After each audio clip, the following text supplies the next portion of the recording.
increasingly, experts concluded that the body aircraft equipped with larger, more fuel-efficient engines to influence a safety-critical design decision.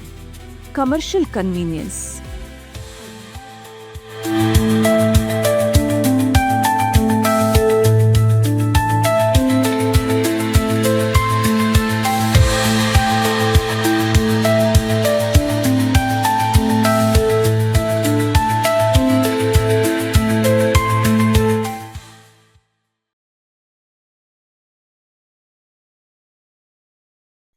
For more than a century, Boeing represented the very best of American industrial achievement. Founded in 1916, the company helped shape the modern world through flight. From the revolutionary Boeing 707 that ushered in the jet age to the iconic Boeing 747 that made international travel accessible to millions, Boeing became more than an aircraft manufacturer. It became a symbol of engineering excellence, safety, and trust. Airlines built their fleets around Boeing aircraft. Pilots placed their confidence in Boeing's engineering. People did not simply fly Boeing aircraft. They trusted Boeing with their lives. That trust was built over decades. It would only take a few decisions to begin eroding it. But history has shown that success can sometimes become the greatest source of complacence. In business, every market leader eventually faces a challenger. And for Boeing, that challenge arrived in 2010. Airlines around the world were facing rising fuel costs and increasing pressure to improve profitability. Recognizing this opportunity, Airbus introduced A320neo, the new engine option, an upgraded version of its successful narrow-body aircraft equipped with larger, more fuel-efficient engines. Without designing an entire new airplane, Airbus promised airlines significant savings in fuel consumption and operating costs. The market responded immediately. Orders flooded in, and for the first time in decades, Boeing found itself under serious competitive pressure. Competitive pressure was real and rational. Boeing's leadership now faced a critical strategic decision. The company could spend nearly a decade developing an entirely new aircraft, or it could quickly upgrade its existing Boeing 737 platform to compete with Airbus. Designing a new airplane would require enormous investment and valuable time. Modifying the existing aircraft promised a much faster response. Boeing chose speed. When competitive pressure demands faster decisions, how do directors ensure speed never compromises safety? Think about this.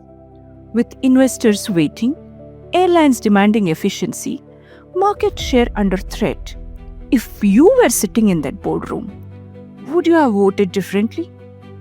To accommodate the larger engines, Boeing made significant design modification to 737. Those changes altered the aircraft's aerodynamic characteristics, requiring the introduction of a flight control software known as Maneuvering Characteristics Augmentation System, or MCAS. The system was intended to automatically adjust the aircraft under certain flight conditions, making it handle similarly to previous generation of 737. The strategy appeared to work. Airlines embraced the Boeing 737 MAX. Investors celebrated the surge in orders, and the program quickly became one of the fastest-selling commercial aircraft in aviation history. However, many pilots were unaware of the system. Documentation was limited, and simulator training was largely avoided. Reducing training requirements made the aircraft easier to sell, allowing the commercial objective to influence a safety-critical design decision. Commercial convenience had now begun influencing a safety-critical decision. From the outside, Boeing appeared to have successfully defended its market leadership. Then, on October 29, 2018, everything changed. Lion Air Flight 610 crashed in the Java Sea just 13 minutes after takeoff from Jakarta, killing all 189 people on board. As investigators examined the wreckage, flight data, maintenance records, and aircraft systems, attention increasingly focused on the behavior of the MCAS software. Boeing maintained that the aircraft remained safe while investigations continued, and global fleet of 737 MAX aircraft continued flying. For every board, the first major safety failure becomes a defining moment. It is the point where leaders must decide whether to reassure the market or rigorously challenge every assumption that brought them there. After the first catastrophic failure, should leaders protect the brand or challenge every assumption? Less than 5 months later, on March 10, 2019, Ethiopian Airlines Flight 302 crashed shortly after takeoff from Addis Ababa. All 157 passengers and crew members lost their lives. In less than 6 months, 2 nearly identical accidents had claimed 346 lives. The second crash transformed the crisis. What had first appeared to be an isolated technical issue now became a global governance issue. Aviation regulators across the world grounded the Boeing 737 MAX. Airlines suspended operations and public confidence collapsed. Investors questioned leadership and regulators launched investigations. The conversation was no longer simply about software. It was about decisions, oversight, and culture that allowed the risk to remain unresolved after the first accident. The first crash asked what failed. The second asked why nothing fundamentally changed. Where does a technical problem become a board-level problem? Investigations by regulators, lawmakers, and aviation authorities uncovered concerns that extended well beyond software design. They examined certification process, internal communication, engineering decisions, pilot training assumptions, and the flow of critical information within the organization. Increasingly, experts concluded that the crisis could not be explained by a single technical failure. It reflected a broader question around governance, organization culture, and whether difficult truths were reaching the highest level of leadership. Catastrophic failures rarely occur because of one bad decision. More often, they emerge from a series of small compromises, assumptions, communication gaps, and incentives that individually appear reasonable but collectively create systemic risks. Does the board hear the complete truth or only the version management is comfortable sharing? The consequences extended far beyond the crashes. Production slowed, deliveries stalled, airlines sought compensation, legal costs mounted, and the financial impact reached tens of billions of dollars.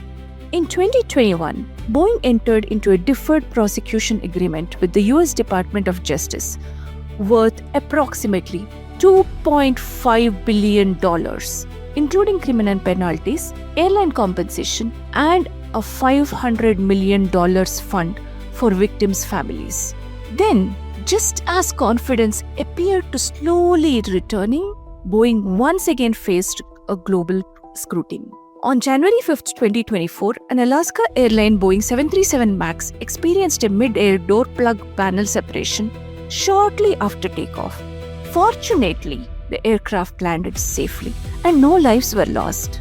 This time, the issue was not sophisticated flight control software.